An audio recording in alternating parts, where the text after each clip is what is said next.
पर ध्यान दीजिए कि शिक्षकों के पास कितने सारे काम हैं। सबसे पहला काम जो उनका है वो है चुनाव कराना। पहले से ये काम उनके पास है। जो दूसरा काम है, जो सबसे बड़ी जिम्मेदारी उन्हें दी गई है, मतगणना कराना, जिसमें शिक्षक घर घर जाकर के मतगणना का काम जो है वो कराना है। इसके साथ ही बीएलओ का काम कराना भी शिक्षक की जिम्मेदारी ही है। इसके साथ ही बताया जा रहा है जनगणना कराना भी शिक्षकों का काम है। आपने देखा है जनगणना के दौरान जब शिक्षक घर घर में जाकर गिनती कर रहे थे, जो पांचवी जिम्मेदारी उन्हें दी गई है शिक्षकों को, वो है बकरी की गिनती करना।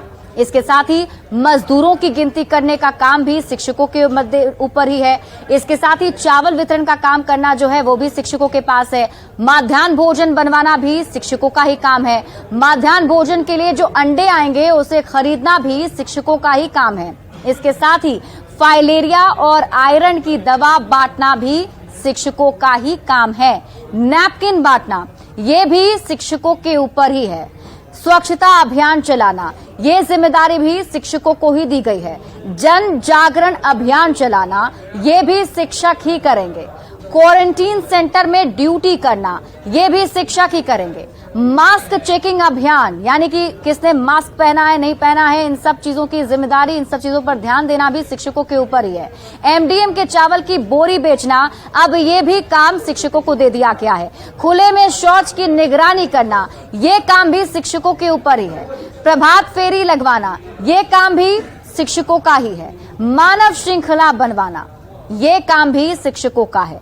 बच्चों को पढ़ाना भी शिक्षकों का ही काम है और जातीय गणना कराना ये काम भी शिक्षकों पर ही है। यानी इतने सारे काम पहले से शिक्षक के पास हैं और अब एक नया काम उन्हें दिया गया है, जिसके तहत अब उन्हें बोरियों को बेचना है। तो शिक्षक एक ऐसा सरकारी कर्मचारी होता है जिस पर शिक्षक पर पढ़ाई के अलावा कई काम का बोझ होता है। शिक्षकों से मतगणना से जातीय गणना तक का काम कराया जाता है। स्वच्छता अभियान से लेकर जन जागरण अभियान तक चलवाया जाता है। इन कामों के बाद शिक्षकों के पास बच्चों को पढ़ाने के लिए समय नहीं बचता, जो कि उनका सबसे पहला काम है। जबकि स्कूल में बच्चों को पढ़ाना ही शिक्षकों का मुख्य काम होता है, लेकिन शिक्षक वही काम नहीं कर पाते हैं। अगर शिक्षक मुख्य काम ही नहीं करेंगे तो ये काम कौन करेगा? सवाल ये है कि अगर शिक्षक बच्चों को नहीं पढ़ाएंगे तो बच्चों को कौन पढ़ाएगा? अगर शिक्षक दूसरे सारे काम करेंगे तो शिक्षा की गुणवत्ता कैसे सुधरेगी? समझने वाली बात यह है कि शिक्षा व्यवस्था को सुधारने के लिए के पाठक को शिक्षा विभाग का अपर मुख्य सचिव बनाया गया।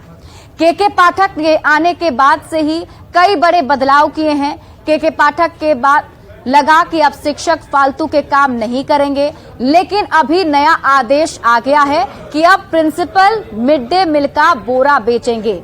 सवाल है कि बोरा बेचेंगे तो पढ़ाएंगे कब गुरुजी? यानी एक बार फिर शिक्षा व्यवस्था प्रभावित होगी, ऐसे अब आसार फिर से दिखने लगे हैं, क्योंकि हेडमास्टरों को अब ये जिम्मेदारी दी गई है कि उन्हें बोरियों को बेचना है। शिक्षकों के नए काम